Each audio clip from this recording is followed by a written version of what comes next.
right, good evening, class. I'm going to talk to you. We're going to talk into our little fireside chat today about Texas and how they gained their independence from Mexico. Americans began to settle the land west of the Mississippi River. There became a phrase known as manifest destiny. That was the idea that the United States should stretch from one sea to the other. Woody Allen later wrote a song called "This Land Is Your Land," and it goes like, "This land is your land, this land is my land, from California to the New York Islands, and from the Redwood Forest, which is in California, to the Gulf Stream waters, this land was made for you and me." Well, that idea was catching on, and Americans were settling further and further west. Immigrants were coming from Europe. There were famines and rough things, hard things happening in Europe.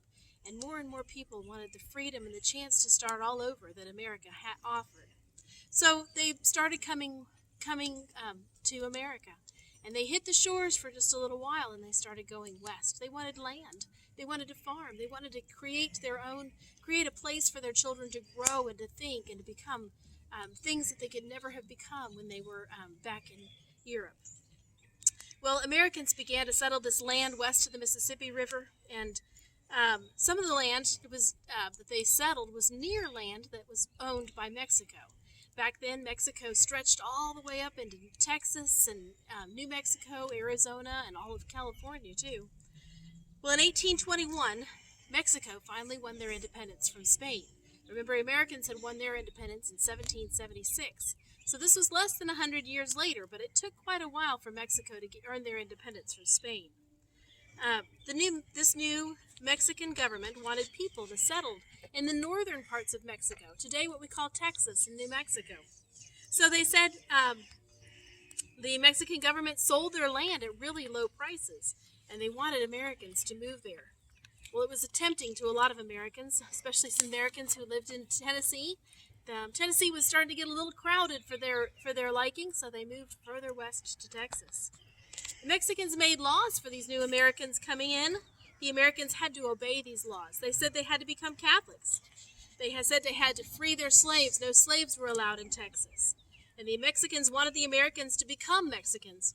But the new Americans were not so sure about that. They did not keep these laws.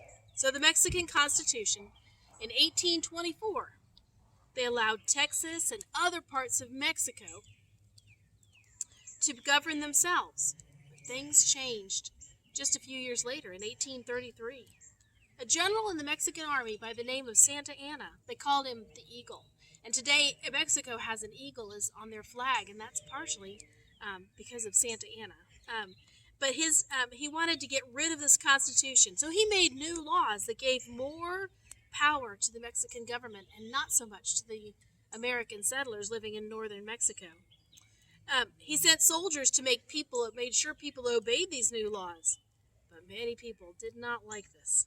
They were worried that Santa Anna would make them obey these laws about slavery and religion. So people in Texas decided to fight against Santa Anna.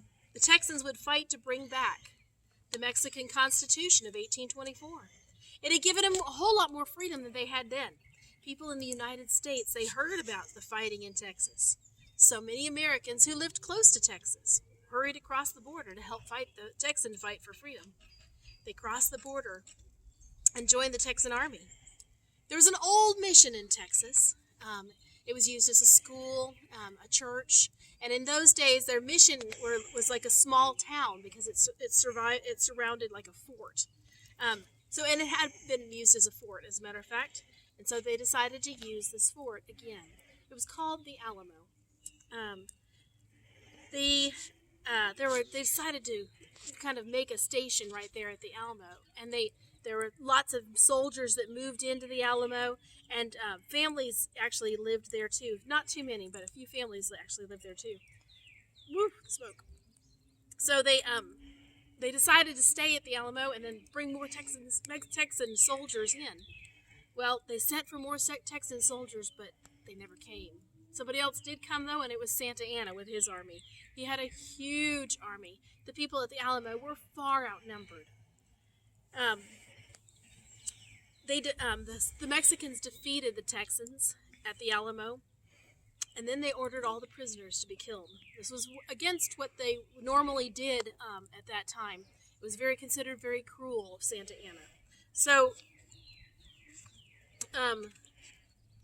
only a few people escaped from that battle.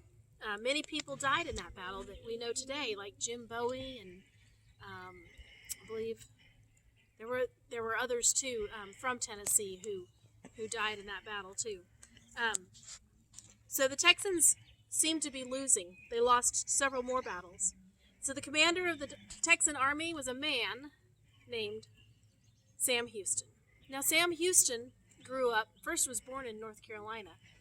He lived with the Indians ran away from home when he was young, lived with the Indians for several years. As a matter of fact, he lived with the Indians at a place very close to where we are today. As a matter of fact, he was on Hiwassee Island. It was back before the Tennessee River was as tall as it was. It was lower back then.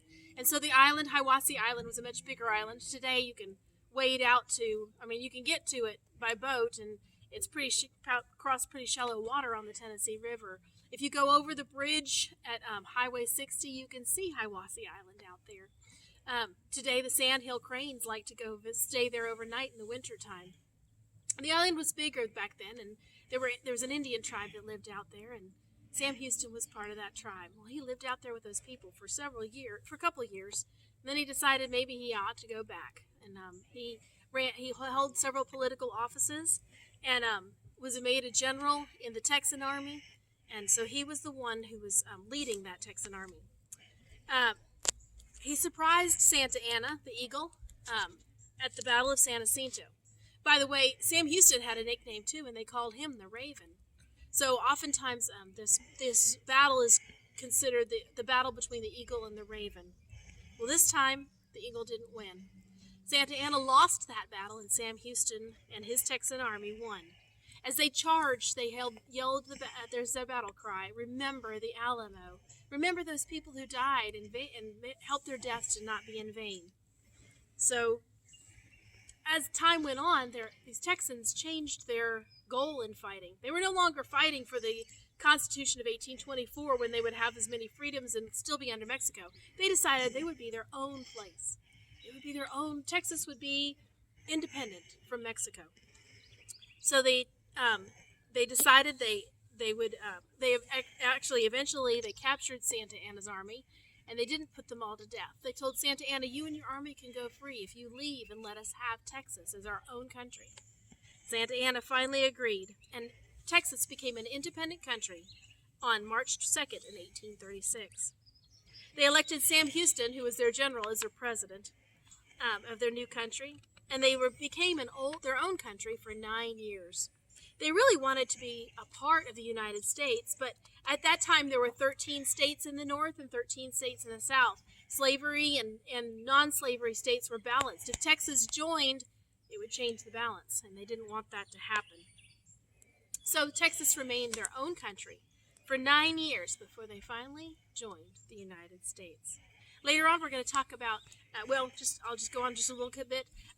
We are also talking about learning about some other places where they moved west, up into Oregon, Washington, Northern California, and the places all in there in between. The story you're reading now about Carrie Talbot and her family, they're moving west too, and that's what it was like for many settlers. So you get an idea in your mind what it would have been like.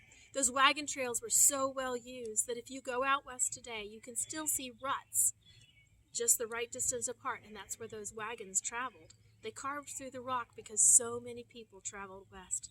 They had to leave their things behind along the trail because sometimes the trail got so rough and the horses and the oxen just simply couldn't pull their wagon anymore.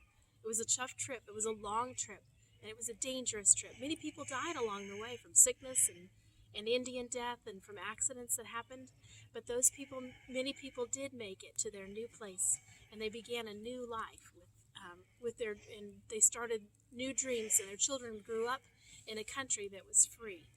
I hope you enjoyed your history lesson, and you have a good evening. Bye.